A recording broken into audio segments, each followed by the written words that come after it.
अभाव मला या ठिकाणी दिसतो।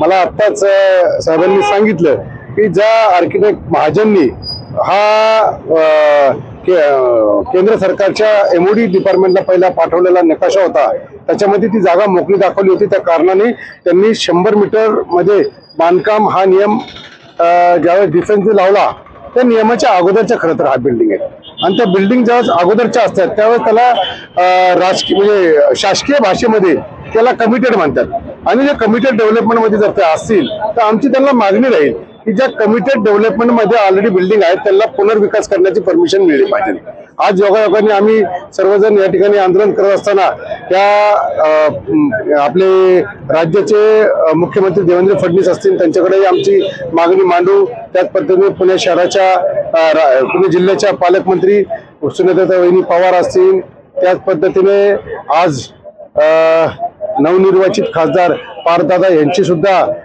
केंद्र शासनाच्या संरक्षण खात्याच्या कमिटीवरती निवड झालेली आहे। तर आता मला वाटतं ह्याच्यामध्ये कुठेतरी आशेचा किरण दिसतोय की आपण राज्य सरकारच्या लेवलचे जे विषय आहेत की कमिटेड डेव्हलपमेंटचा नियम याला लागू करावा, त्याच्यासाठी आम्ही देवेंद्र फडणवीस साहेब असतील आणि सुनेत्रा वहिनी पवार असतील यांच्याकडे मागणी मांडूच।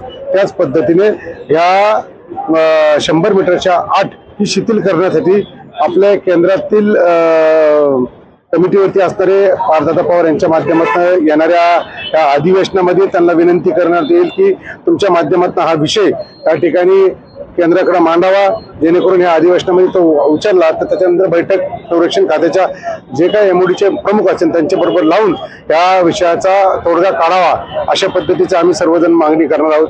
त्या सर्वच यांचं अतिशय म्हणजे डॉक्टरांनी सांगितलं त्या पद्धतीने पूर्वीच्या काळामध्ये सिमेंट कमी असायचं आणि चुन्यामध्ये बांधकाम असायचं आणि त्याचं जवळपास 45 वर्ष पूर्ण झाल्यानंतर ते जीर्ण अवस्थेत आहेत। एखादी अपघात झाल्यानंतर सरकार या ठिकाणी त्याला न्याय देणार का, अशा पद्धतीचा आमचा प्रश्न आहे आणि निश्चितपणे त्या प्रश्नाला वाचा पडून पुढच्या काळामध्ये यांना दिलासा देण्याचं काम हे चारही नगरसेवक असतील, उपमहापौर डॉक्टर धेंडे साहेब असतील, मी ह्या वडगाव शहरी मतदारसंघाचा माजी आमदार आणि पुणे शहराचा शहराध्यक्ष या नात्याने हा प्रश्न सोडवण्यासाठी पूर्णपणे ताकदीने काम करू। बोर्ड जी स्थापन झाली ती 1978-80च्या दशकामध्ये स्थापन झाली आणि त्यावेळेस 1980च्या दशकामध्ये अब्दुल रहमान अंतुले मुख्यमंत्री असताना सिमेंटचा तुटवडा झाला होता।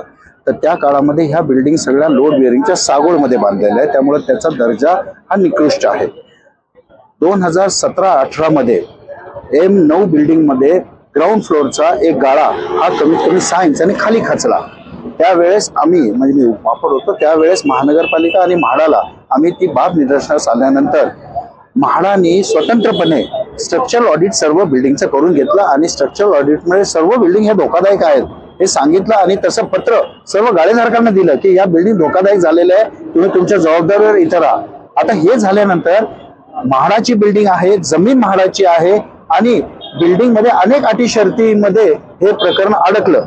त्याच्यामध्ये आधी 2 FSI होता, नंतर 2.5 आला, नंतर 3 FSI आला, मग 3 FSI आल्यानंतर UDPCR 2018 मध्ये मान्य झालं आणि ते मान्य झाल्यानंतर आम्हाला खऱ्या अर्थाने नियमावली कळाली की नियमावलीमध्ये कसा पुनर्विकास होऊ शकतो। परंतु एक अट जी आहे जी अडचणीची आहे ती म्हणजे एअरपोर्टची भिंत त्याच्यापासून 100 मीटर पर्यंत बांधकामाला परवानगी नाही असं आम्हाला तोंडी माहिती होतं।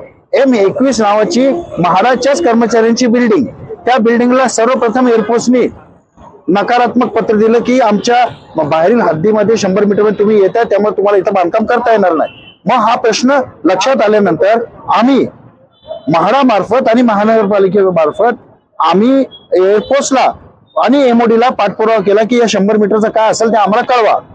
तर ह्या फेब्रुवारी 2026 मध्ये दस्तर खुद्द एमओडीनी आणि रक्षा मंत्रालयाने आणि एअरफोर्सनी पुणे महानगरपालिकेच्या बांधकाम विभागाला आणि म्हाडाला लेखी कळवलं की 100 मीटर मध्ये आम्हाला इथं बांधकामाला परवानगी देता येणार नाही। आम्हाला त्यावेळेस कळालं की आता जिथे आपण आंदोलन करतोय या MS कॉलनीच्या पण 100 मीटर परिसरामध्ये बांधकामाला परवानगी नाही। आधी तर आम्हाला माहिती नव्हतं कारण ही रहिवासी जागा आहे, पण इथे पण परवानगी नाही हे त्यांनी सांगितलं। मग संपूर्ण लेआउट हा बदलण्याची प्रक्रिया गेल्या 5 वर्षापासून चालू आहे, त्याच्यामध्ये ही नव्याने भर पडली।